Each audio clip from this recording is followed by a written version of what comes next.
All right, now this footage looks amazing for a built-in DVR.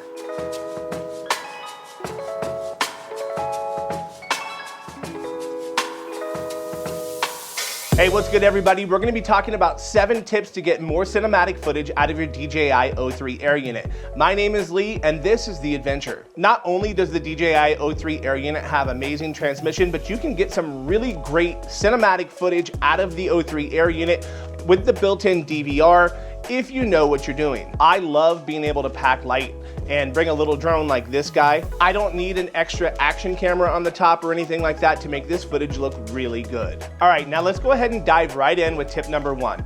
You wanna make sure you start with a good tune on your quad.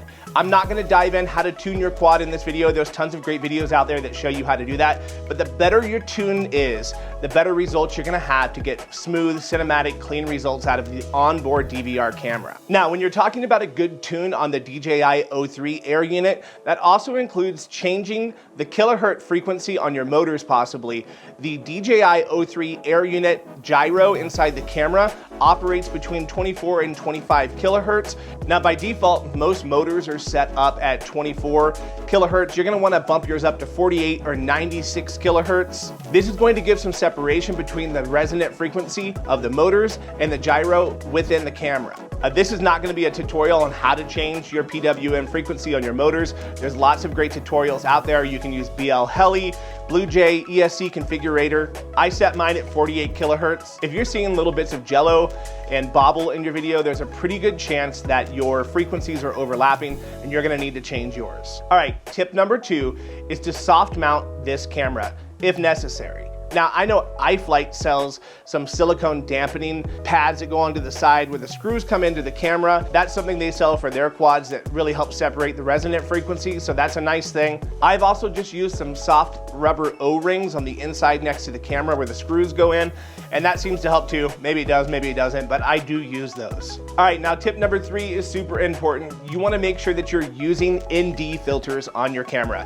Anytime I film outside during daylight, you can pretty much bet I have an ND filter on my camera lens. Now, the ND filters that fit on the O3 Air Unit are the exact same ones that fit on the DJI Avata. ND filters are basically like a pair of sunglasses for your camera. It allows you to achieve the 180-degree shutter rule. If you're not familiar with that, what that is if you're filming at 30 frames per second, you wanna set your shutter at 1/60 to get the most cinematic results. It's gonna give you the most amount of motion blur when you film like this. Now, this is not a hard and fast rule, but if you're looking for cinematic, that is one good way to make sure that you're getting some great results. You will need to be able to pick out the right ND filter to fit the settings for that time of day. Either it's an 8, 16, or 32, or even higher if necessary.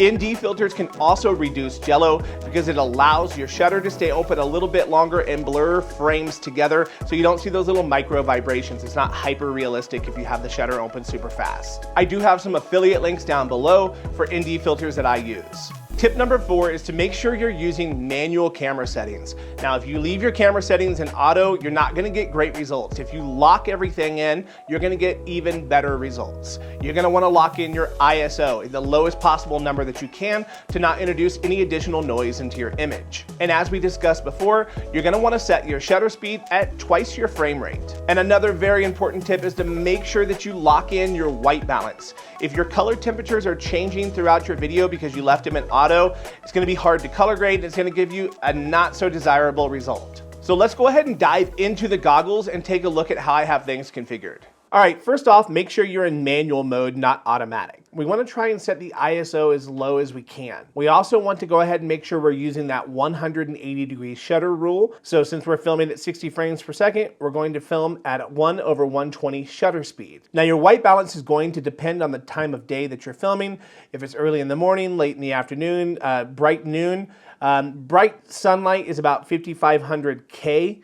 Make sure that you're filming at 4K, 60 frames per second. And I believe gyro flow only works if you're using the wide camera field of view. And you want to make sure that Rocksteady is turned off. The EIS, you want it to be off if you want to be able to manually manipulate your stabilization in post-production. Now finally, you want to make sure that you're using the color profile D-Cinelike. You can use the normal profile, but that's not going to allow you as much dynamic range or as much room to improve on the color grade, the shadows, or the highlights. All right, now tip number 5 seems like an obvious one, but that is to fly smooth. Fly with intention. Make sure that every move you have is really nice and calculated. Don't do a bunch of quick jerks and moves around because it's not going to look very good if you're going for a cinematic style video. Now, if you're just looking to improve the overall quality of your video and you're going to be doing freestyle and things like that, then you don't have to necessarily pay attention to this. But if you're going for cinematic, make sure you're flying smoothly. All right, now tip number 6 is to stabilize your footage. I don't allow the electronic image stabilization, EIS, to be turned on inside of the O3 Air Unit. I turn it off because I want to do all of this manually after I'm done in a program called GyroFlow. It's a free open source software that you can use to stabilize footage from a large list of cameras, not just the O3 Air Unit. Let's go ahead and dive into GyroFlow. I'm going to show you how this process works and how to get the best results out of it. Okay, so once you have GyroFlow downloaded and installed, go ahead and select your footage. You'll notice the lens profile missing disappears up top. And now we have our gyro motion data and our lens profile automatically applied as soon as we open up that original file off of our Air Unit or SD card. The great part about this system as well is you won't need to add manual sync points because the beginning of the gyro data should match perfectly with the beginning of the video data and end with it as well. Now there are some other settings you can mess with if you wanted to turn on horizon lock. There are some advanced settings for dynamic zooming, normal zooming. If you want to increase how quickly it zooms in and out, how smooth it is. You can also turn on a rolling shutter correction. You also have options for different video output resolutions as well as different codecs. Now take a peek at what it looks like when you turn the stabilization off and on. You can definitely see the difference right away of what it's doing. Now, if you really want to see what it's up to, you can change your field of view and it will show you exactly the stabilization that's taking place. Now, you're going to want to leave your field of view at 1 when you export. You can also make adjustments to your lens profile strength. This is going to basically get rid of the fisheye look that's in your footage. I personally find a linear look looks more professional, it looks more cinematic, but that's totally up to you guys what you want to do on that. That's just what I do. GyroFlow has made this so easy to use this camera.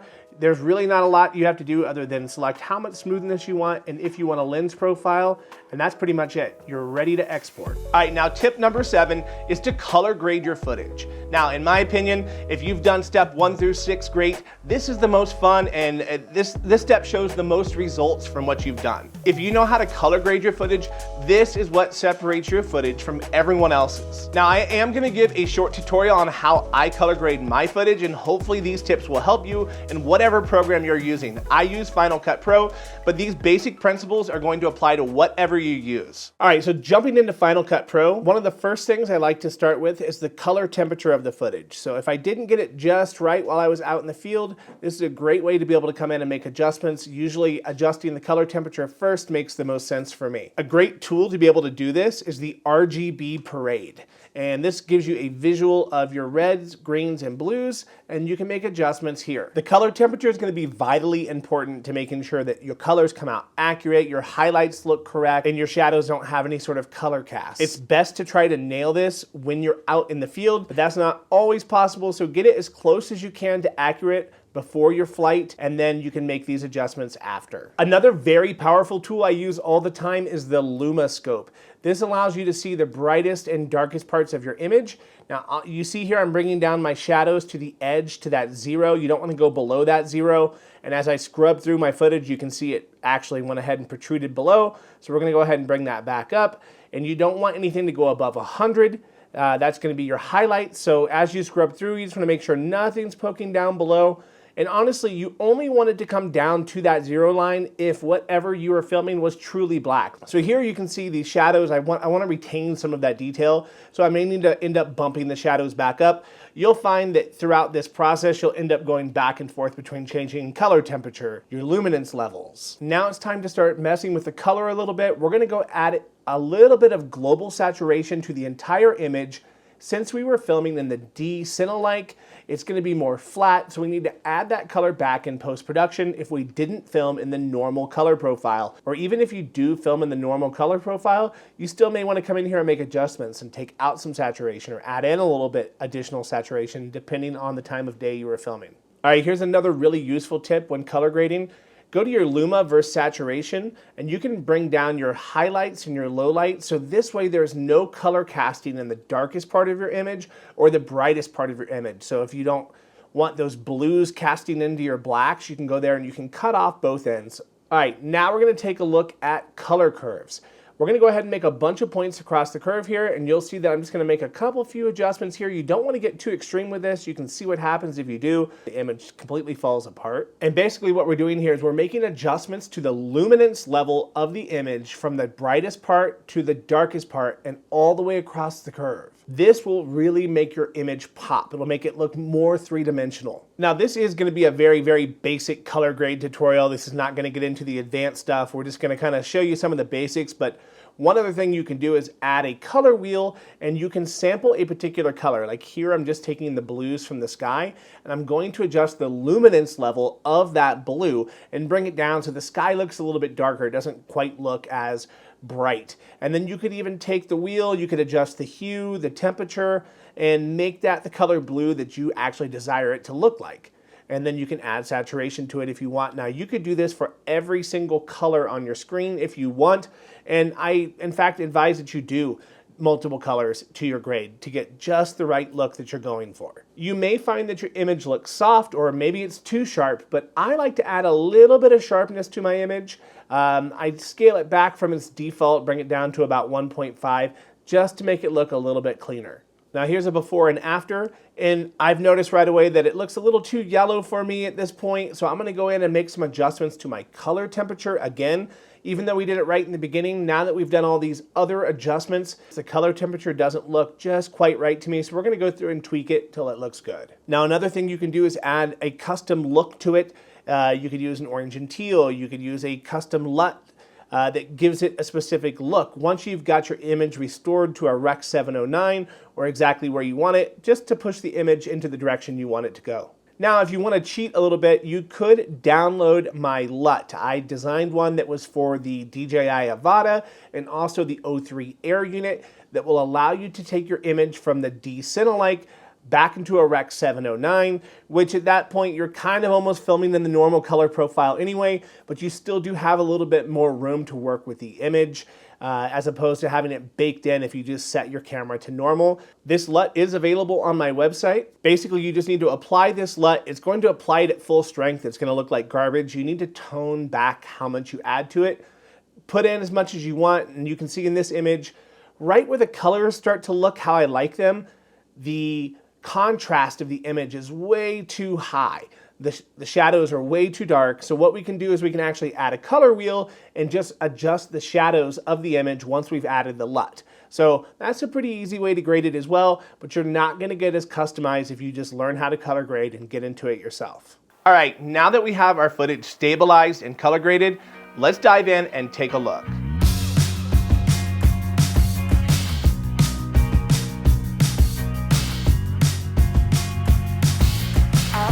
Contemplating all my time.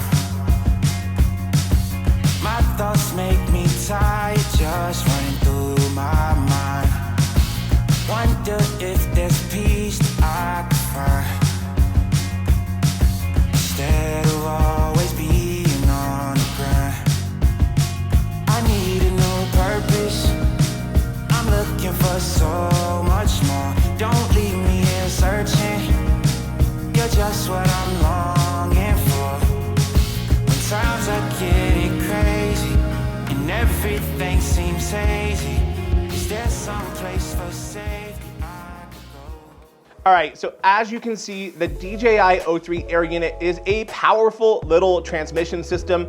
It's great because you can record on the SD card, or you can record to internal memory if you happen to forget your SD card. You just have to plug it into your computer and extract the information right from the Air Unit. Like I said, I love being able to have a small compact Cinewhoop or a 3 or 4 inch cruising quad and not have to worry about putting a GoPro on it. This is also a great way to stay under 250 grams if you're worried about things like remote boat ID. So this is really just my favorite all-around transmission system at the moment. So if color grading is not your thing and it seems a little bit overwhelming at this time, one thing I do have available is a LUT. And what a LUT is basically like a prepackaged color grade that you can just drag and drop onto the footage, adjust how much of this LUT is being applied to your footage, and bam, it looks pretty good. You're not gonna be able to get all of the fine details like the shadow curve or temperature or things correct by using a LUT, but it is going to apply a basic look to it that's gonna bring you back up to the Rec 709 look. My channel recently hit 5,000 subscribers, which doesn't sound like a lot, but it is to me because this was just a hobby, a fun thing I started to do, so your support means so much to me. Thank you all so much for the comments and the feedback. It's been great. I wanna thank you for sticking around until the end of the video. Please consider subscribing to the channel if you enjoy my content, and we'll see you in the next one.